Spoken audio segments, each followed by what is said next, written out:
What's interesting about the Gen Xers is that they remember what it was like before the internet, before social media, before all of this stuff took over. And I might be the last generation to have had that kind of a childhood of boredom and of lots of empty time and of being able to be forgotten.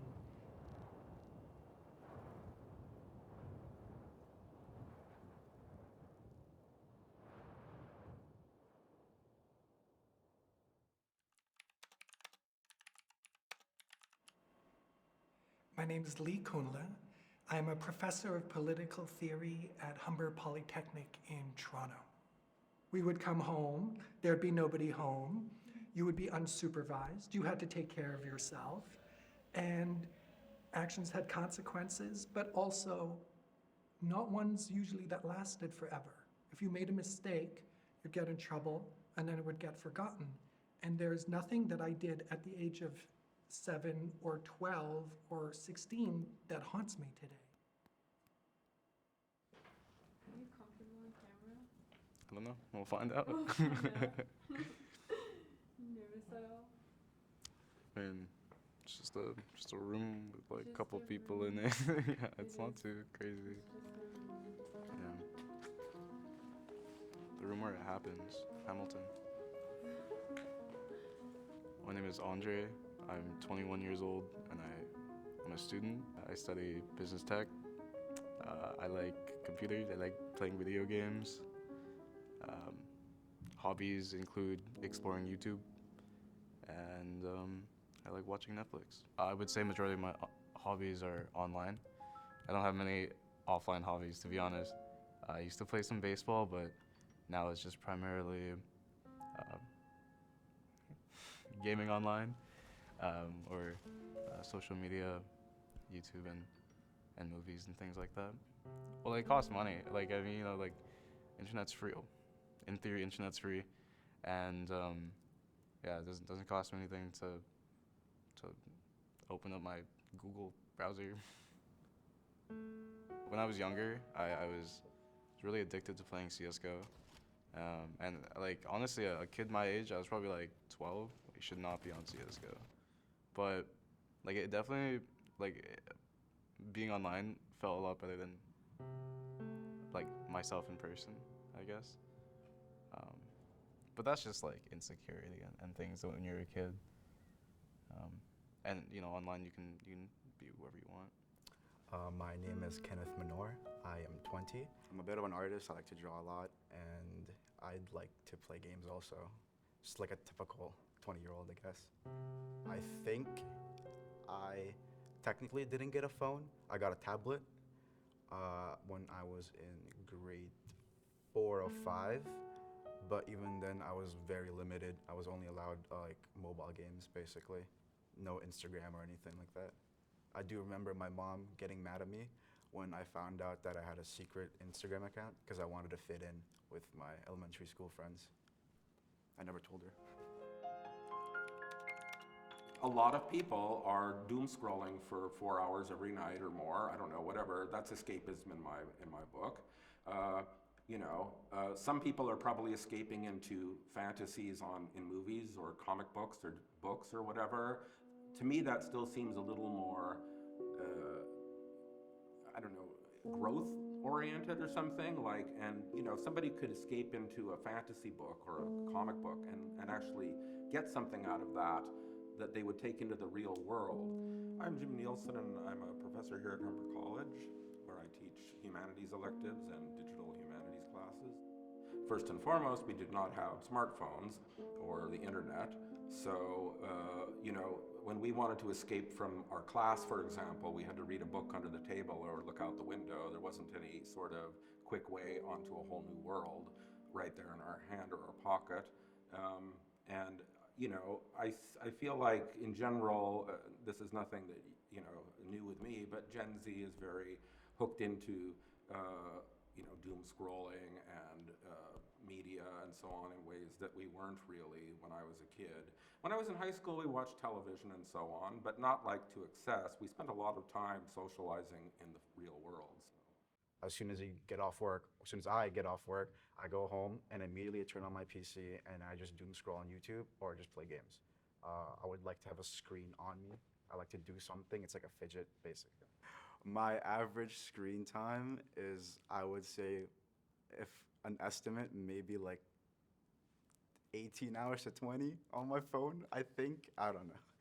Around that. I'm on my phone a lot. I think I'm definitely above average. I think the average for Gen Z people is probably like 10 to like 12 maybe. But obviously I like to doom scroll a lot, so that's my problem. Oh, COVID-19 was crazy. And I think like the fruits of COVID-19, or the lack of fruits maybe of COVID-19 are really showing now, especially with young adults, and people my age. People have a really hard time socializing, and I think like trying to make friends outside of the definitions of the internet, I think it completely like ruined a generation of people speaking to each other in person. But for sure, I mean, the experience of having to stay at home and being online had to have done something. I wouldn't say I'm like completely socially inept, but I'm probably a lot more shy than I would have been if not a quarantine. Yeah, I'm pretty shut off with my problems. I try to deal with all of them myself.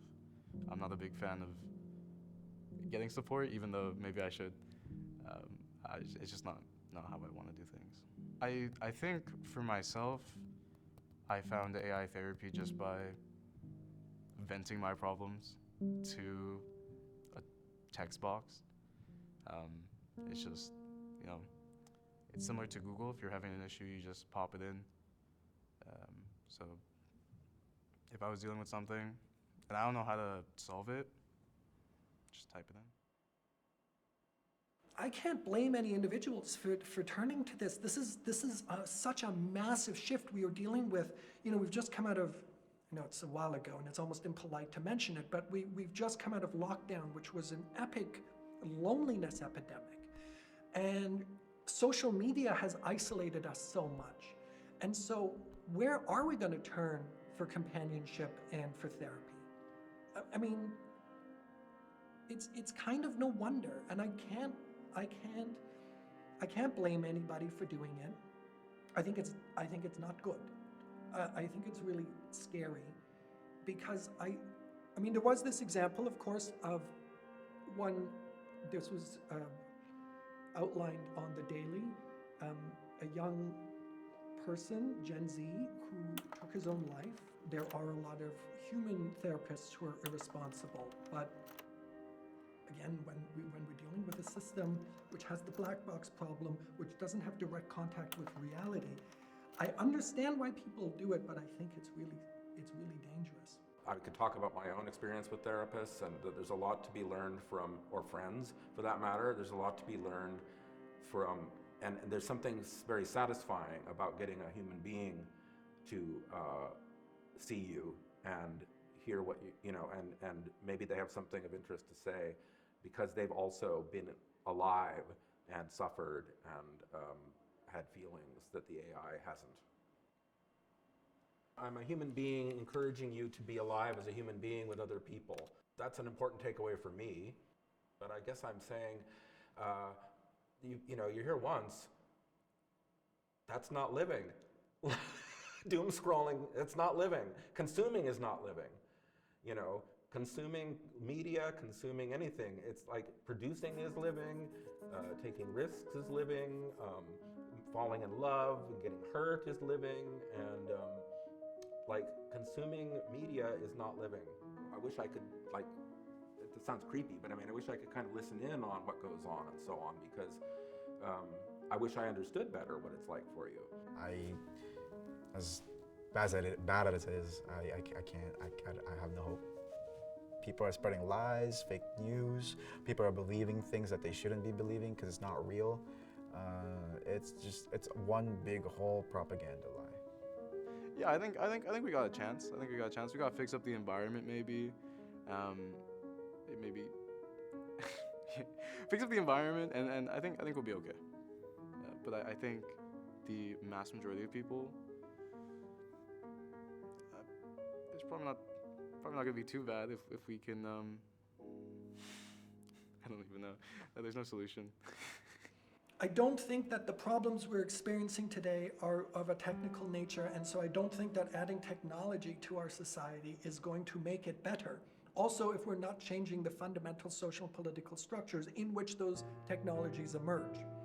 I know, I'm clearly on one side of the debate, and I'm, pulling back myself, but I'd love to see us all pull back from where we're going. The problem with making any kind of change today is that we are all so isolated.